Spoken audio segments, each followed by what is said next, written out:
Hello,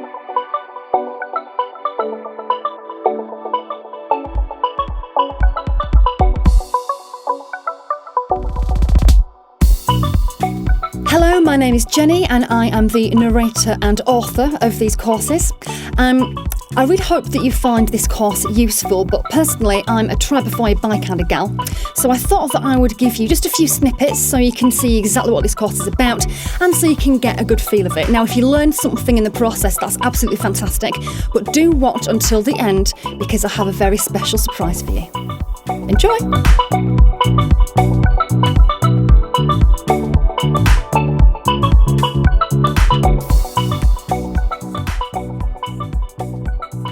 Initial consultations. So now you need to have that all-important first meeting. In my training, we called this the initial consultation. Other therapists call it the initial assessment. Whatever you call it, I know there has often been a trend to offer a free initial consultation. So, the question here is, do you want to charge for that initial consultation or not? Many therapists first starting out offer free initial consultations in order to attract clients, thinking that this concession will entice potential clients into therapy. Before you do this, I recommend that you consider a few things. 1. Look at your training. Those that are only just qualified, does that mean you are worth any less? You still have your therapy hours. You still have some experience because you have actually treated people. And not only are you newly qualified, you are recently qualified. So if we look at this from a different perspective and use different wording, you have the most recent qualification available, meaning you have up-to-date training. I'm not saying that experienced therapists have out-of-date training, I'm just saying that everyone has a unique selling point, or features and benefits as we used to call them in advertising sales. And it's about putting something forward in the best possible light. Remember, you have your supervisor to guide you also. Those with experience, how much experience do you have? What types of cases have you treated? How confident as a therapist are you? Clients are not necessarily going to know that you are a new business. They just know you are a qualified professional with the skills to help them. Okay, next, phones. Please, for the love of GDPR and your ethical boundaries, have a separate work therapy phone to your usual phone. Password protect your phone. Can you encrypt your phone? Yes. There are many apps out there that allow you to encrypt your SMS messages and other files, but again, you need to assess whether you really need to do this. My cybersecurity expert says it's very difficult to hack an Android or an iPhone.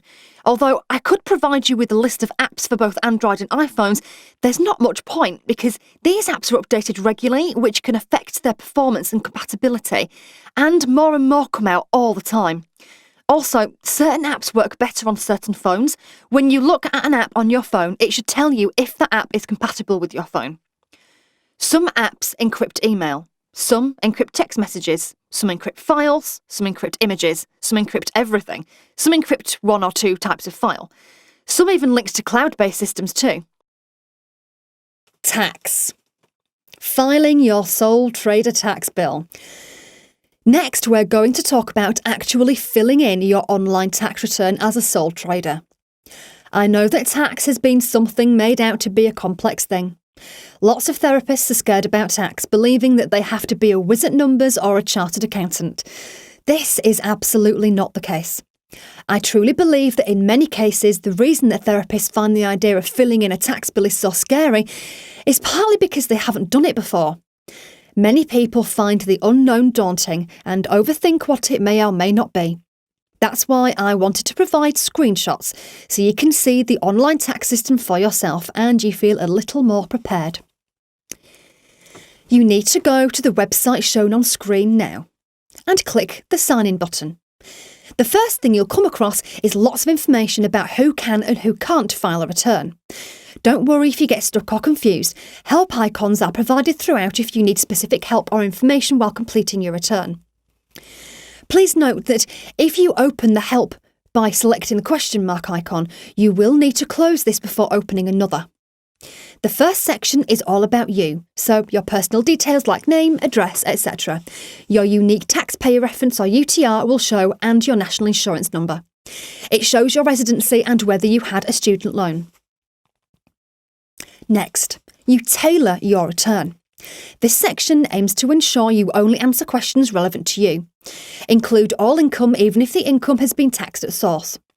They ask if you've been in a partnership, employed by an agency, earned money from other sources, including foreign sources, and whether you disposed of any chargeable assets or had any chargeable gains, because you might need to fill in the capital gains section. Bookkeeping software is, of course, another way you can look after your finances and keep a budget. However, that doesn't mean that you have to spend lots of money on it.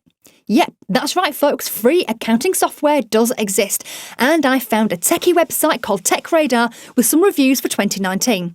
So, I thought I'd list the top 5 just to get you going and include the rest of them in the downloadable resources.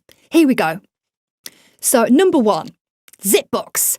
According to TechRadar, this is the best free accounting software around.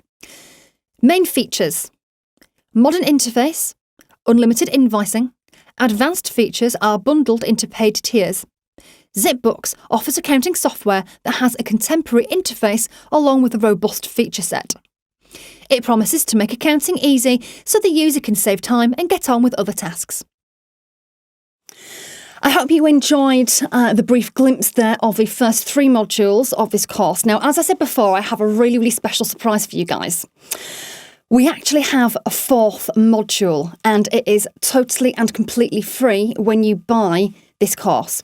Now, the 4th module is called Making It Real, and it covers things like how to buy a domain name, how to set up a professional website address and email address for your website. It also covers actually how to build a website, but build a website that actually will attract the clients that you want, the clients that you need, your ideal client. So I'm going to teach you how to do something called an empathy map.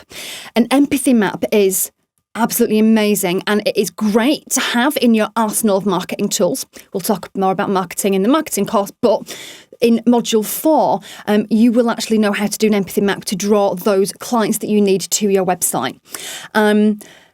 I really hope that you enjoyed this intro. I hope that I've given you a good idea and a good feel for the course. And I also hope that we can see you at one of our networking meetings. We do regular networking meetings every month. So in Chelmsford, that is. So if you want some more information, do feel free to join our Facebook page, which is CTR Networking and Training, for more info on our events. I really hope to see you guys soon. But bye for now.